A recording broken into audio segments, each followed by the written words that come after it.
Hello everyone, welcome है apex institute की अच्छी क्लास में। आज नेक्स्ट चैप्टर को कवर करते हैं हम लोग। नेक्स्ट चैप्टर है द साउंड ऑफ म्यूजिक। तो पहले इसकी सिर्फ समरी समझ लेते हैं कि इसमें है क्या, इसके बाद इसको लिखते हैं। ठीक है ना, इसके मेन इंपॉर्टेंट पॉइंट्स जो हैं। देखिए, इसमें जो स्टोरी है ना वो एक डीफ गर्ल के बारे में बताया गया। ठीक है, वो मतलब डीफ होती हैं लेकिन वो सुन नहीं सकती हैं। इसके बाद भी उन्होंने म्यूज़िक की दुनिया में अपना अच्छा खासा नेम एंड फेम अर्न किया और बहुत सारे अवार्ड्स विन किए। तो ये उनकी स्टोरी है कि कैसे उन्होंने इन सब चीज़ों को फील किया, इस काम में उनकी किसने हेल्प करी। जो क्वेश्चंस बनेंगे केवीएस के लिए, अकॉर्डिंग टू मी, मुझे ऐसा लगता है कि इसी टाइप के बनेंगे कि आपसे वो इम्पोर्टेंट कैरेक्टर्स के नेम पूछे जा सकते हैं या फिर उन्होंने इस चीज़ को कैसे अचीव की हो, इसको पूछा जा सकता है ना। स्टोरी में क्या होता है कि उन्होंने ये बताया कि जब वो 8 इयर्स की थी तो उन्हें पियानो बजाने के लिए अनाउंस किया गया उनका नाम, बट उन्होंने कोई रिस्पॉन्स नहीं किया। तब उनकी जो मदर थी, उनकी मदर का नाम इज़ाबेल था, तब उनको ये रियलाइज़ हुआ कि उनकी डॉटर शायद कुछ सुन नहीं पाती। लेकिन फिर उन्होंने क्या किया, जो जिनकी स्टोरी है कि उन्होंने ना अपनी इस प्रॉब्लम को हाइड किया सबसे कि ताकि मैं सेंटर ऑफ लाफिंग ना बनूं, कोई मेरी को शक्ल टाइप का ना हंसे, है ना। इस वजह से उन्होंने इस चीज़ को छुपाए रखा। फिर क्या हुआ, आफ्टर 3 इयर्स यानी एज ऑफ 11 उनके जब मार्क्स ख़राब हुए, तब उनके जो टीचर थे उन्होंने उनके गार्जियन को बुलाया, उनकी मदर को बुलाया सॉरी, और उनसे बोला कि किसी स्पेशलिस्ट को इनको दिखाइए, इन्हें ईयर में प्रॉब्लम है ना। तो फिर उनका ट्रीटमेंट चालू हुआ।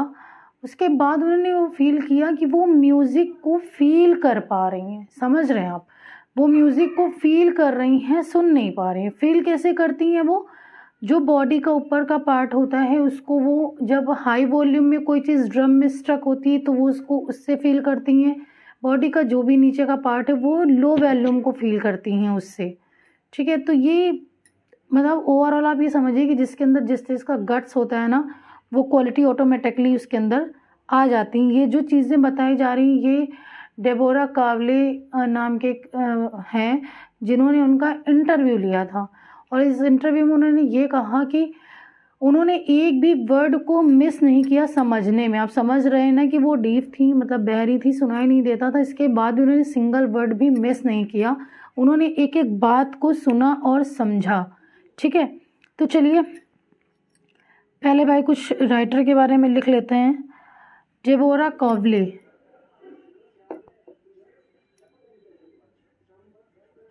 डेबोरा कावले ये राइटर है। ठीक है, इन्होंने ये लिखा और इन्होंने ही इंटरव्यू लिया किसका, एवलिन ग्लेनी का। एवलिन ग्लेनी की कहानी है ये। ठीक है, ये कहाँ बॉर्न हुए, बॉर्न इन इंडिया। ठीक, Deborah Cowley. Grew up in Toronto, grew up in Toronto. ठीक है, नेक्स्ट पॉइंट देखिए, Canada graduated in English from the University of Western. ये ग्रेजुएट कहाँ से हुए, ग्रेजुएट फ्रॉम द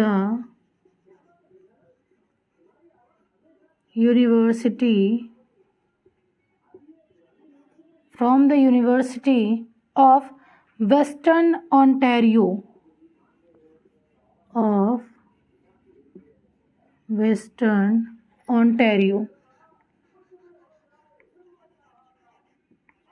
ठीक है, वेस्टर्न ओंटारियो,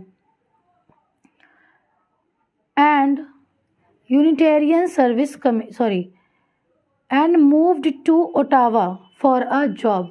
यहाँ से वो मूव हुए and moved to Ottawa for a job. ये क्वेश्चंस बन सकते हैं। ठीक है, एक जॉब की सर्च के लिए, जॉब के लिए वो कहाँ मूव हुए, ओटावा। ठीक है, अब आ जाइए स्टोरी में आते हैं। अब पहले कैरेक्टर सुन लीजिए, कौन कौन से कैरेक्टर हैं। एवलिन ग्लेनी हैं और इनकी मदर हैं इजाबेल ग्लेनी। ये स्टोरी किसकी है? एवलिन ग्लेनी की।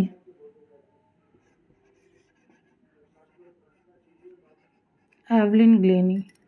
और इनकी मदर कौन है? मदर है इजाबेल ग्लेनी। ठीक, इजाबेल ग्लेनी। ये जब बात हो रही है आज जिस टाइम पे इनका इंटरव्यू हुआ या ये जिस टाइम पे सक्सेस को अचीव कर रही हैं, अब ये 17 ईयर्स की। तो 3 ईयर आपको याद रखने हैं। कौन कौन से लिख लेते हैं 3 ईयर्स। पहला है कि फर्स्ट टाइम ये समझिए कि इनको 8 ईयर्स की एज में, 8 ईयर्स की एज में, समझ नहीं आ रहा, एक सेकेंड, सॉरी, 8 ईयर्स, अब सही, 8 ईयर्स इस एज में first time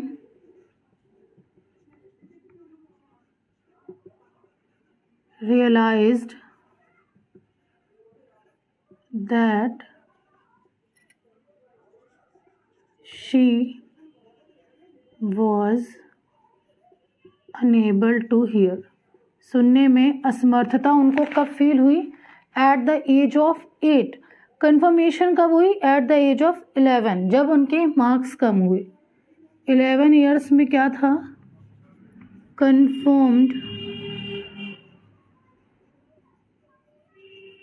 about her deafness, है ना। इनके डीफनेस के बारे में कंफर्मेशन हुई 18 ईयर्स में। और ये जो प्रेजेंट टाइम में स्टोरी चल रही है, शी वॉज 17 ईयर्स प्रेजेंट। ठीक है, ये कुछ इम्पोर्टेंट एज थी उनकी। नेक्स्ट देखिए, अच्छा, जब ये 8 ईयर्स में इनको फर्स्ट टाइम रियलाइज़ हुआ, तब ये किस प्ले के लिए बुलाई जा रही थी? तो पियानो को प्ले करना था इनको, टू प्ले पियानो। ठीक है, पियानो बजाने के लिए इनको बुलाया जा रहा था, बट ये असमर्थ थी कि इनको समझ नहीं आया कि इनको आवाज़ लगाई जा रही है। ठीक है, ये कुछ इम्पोर्टेंट ईयर्स हो गए।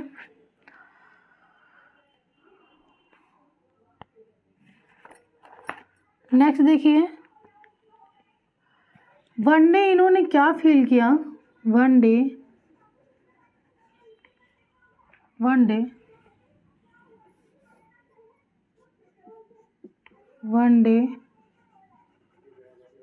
she noticed a girl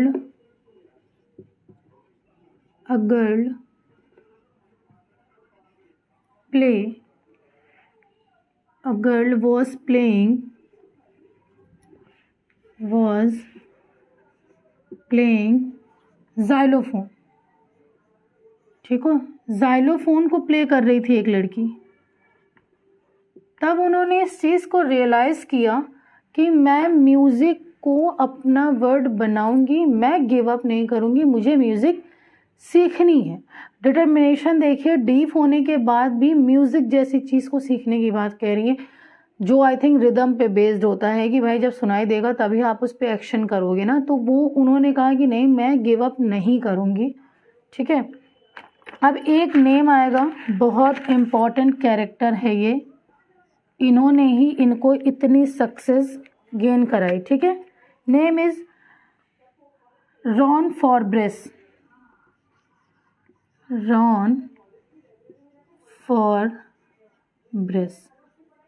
ठीक है, इन्होंने क्या किया? स्पॉटेड हर पोटेंशियल। इन्होंने इनकी पोटेंशियल को स्पॉट किया, समझ गए कि इनमें गट्स है।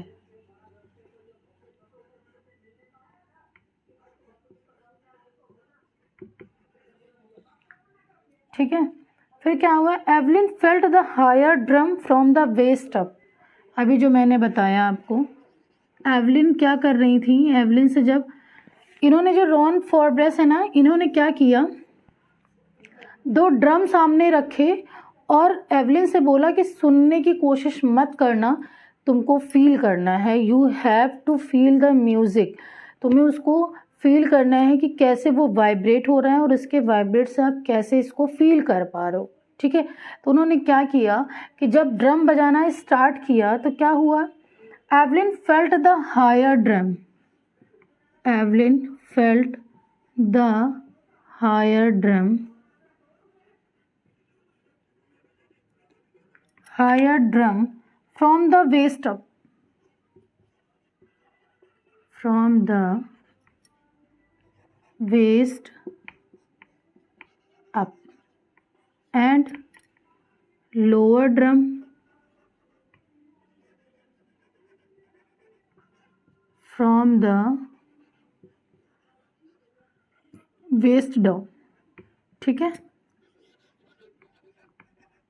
इस बात को समझे आप कि मतलब जब ड्रम बजा तो उन्होंने हायर ड्रम को कैसे फील किया, कमर के ऊपर वाले भाग से, ठीक, और जो लोअर ड्रम था उसको कैसे फील किया, वेस्ट डाउन से।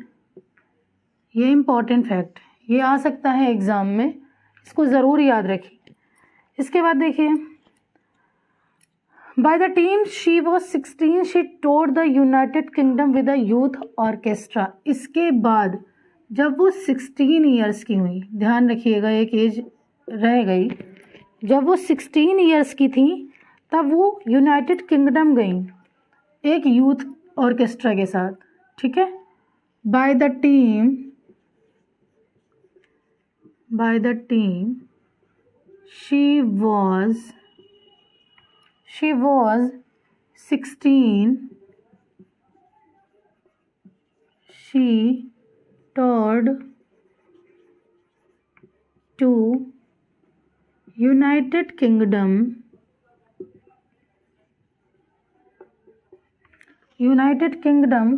with a youth orchestra, with a youth orchestra। ठीक, नेक्स्ट देखो, she had completed 3 years course, उन्होंने म्यूज़िक में क्या किया था, 3 साल का कोर्स कंप्लीट किया था, और इस ड्यूरेशन में उन्हें इतने अवार्ड मिले थे, लेकिन इस चीज़ का उन्हें बिल्कुल भी प्राउड नहीं था कि मैंने इतने अवार्ड गेन किए, क्योंकि उन्होंने ये बोला ना कि मैंने बहुत स्ट्रगल किया है इस चीज़ के लिए, तो मतलब उन्हें प्राउड नहीं था इस चीज़ का। ठीक है, नेक्स्ट पॉइंट देखते हैं, नेक्स्ट पॉइंट क्या है। अच्छा, जब उनका इंटरव्यू हो रहा था, ठीक है, ये बोल सकते हैं हर इंटरव्यू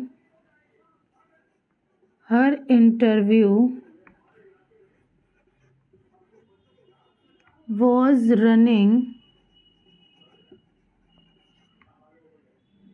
2 hours, 2 घंटे तक उनका इंटरव्यू चलता रहा, मतलब उनसे 2 घंटे तक इंटरव्यू होता रहा।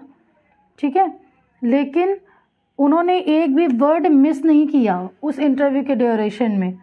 अच्छा, उन्होंने अपने इंटरव्यू में बोला कि उन्हें किस तरह के लोग इरिटेट करते हैं, मतलब नहीं पसंद है, मैन विद बुशी बियर्ड, जिनकी बहुत ज़्यादा दाढ़ी होती। ऐसा नहीं कि वो ये बोल रही थी कि मुझे लिप रीडिंग में प्रॉब्लम होती है, ओवरऑल मुझे उनका पूरा फेस एक्सप्रेशन नहीं दिखता है।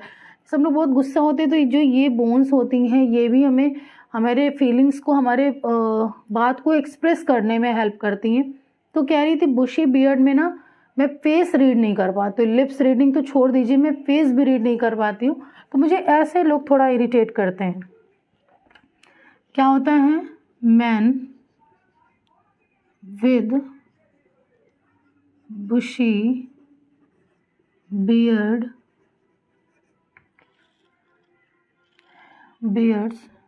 give her trouble। ठीक, वो लोग उसे ट्रबल करते हैं। शी स्पीक्स फ्लॉलेसली विद, अच्छा ये बहुत इंपॉर्टेंट फैक्ट कि उन्हें कौन कौन सी लैंग्वेज आती थी। ठीक है, उन्होंने अपने इंटरव्यू के ड्यूरेशन में इन लैंग्वेज का यूज़ किया। She speaks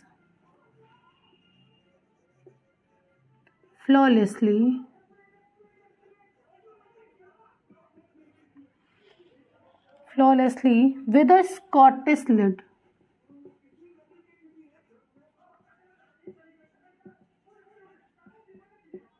With a Scottish lid, यानी स्कॉटिश का भी उन्हें नॉलेज था. She managed to learn French and basic Japanese. और क्या क्या आता था? French and basic Japanese. ठीक, उन्हें जापानीज भी आती थी. जापानीज भी आती थी. एक पॉइंट और देखते हैं. In 1991, she was presented with the Royal Philharmonic Societies of the Year Award. ये ईयर याद रखिए और कहाँ किस चीज़ का उनको अवार्ड मिला ये याद रखिए. इन 1991, ठीक है. In 1991, she was presented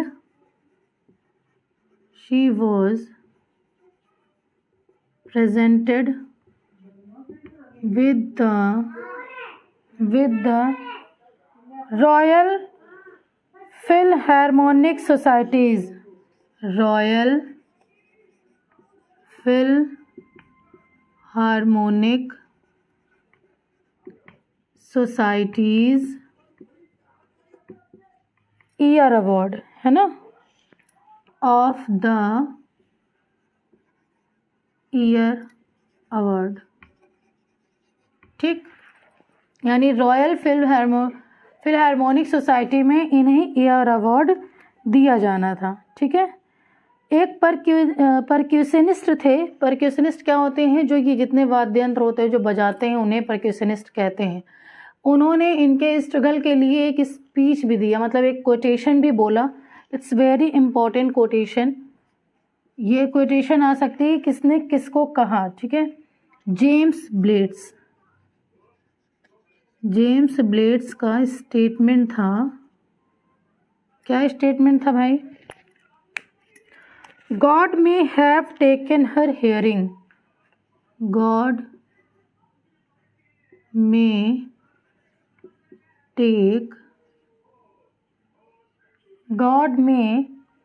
have taken her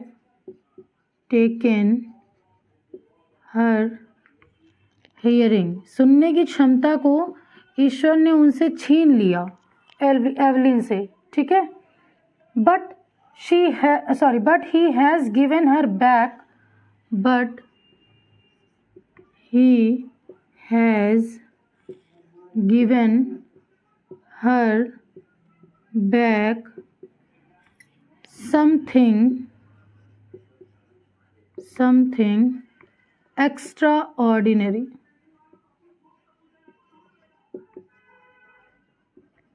Something extraordinary है ना. यानी जेम्स ब्लेड्स ने कहा कि ईश्वर ने उनकी सुनने की क्षमता को जरूर उनसे ले लिया, लेकिन कुछ बहुत एक्स्ट्रा ऑर्डिनरी उनको दिया. तो यहाँ पर ये चीज़ भी पूछी जा सकती है कि ही किसके लिए यूज़ हुआ है. तो ही गॉड के लिए और हर एवलिन के लिए. ठीक है. ये स्टेटमेंट किसका है? ये स्टेटमेंट है जेम्स ब्लेड का. ठीक है. दिख नहीं रहा, आई थिंक अब सही है. Now it's clear. Okay. Next question. And Ricklin of the Beethoven Fund for Deaf Children says. अब इसी चीज़ के लिए एक लोगों ने और कहा. दो स्टेटमेंट इम्पॉर्टेंट है. एक तो जेम्स ब्लेड्स का है, एक दूसरा स्टेटमेंट है एन रिकलिन का.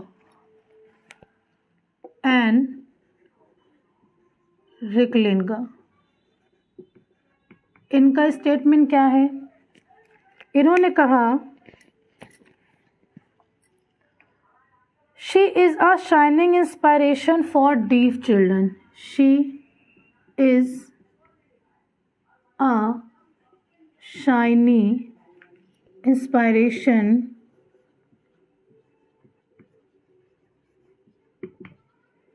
For deaf children. मतलब डीफ चिल्ड्रन के लिए वो शाइनी इंस्पायरेशन है. They see that there is no where that they can not go. ठीक है, मतलब एन रिकलिन ने तो कहा कि वो डीफ चिल्ड्रन के लिए एक शाइनिंग इंस्पिरेशन है।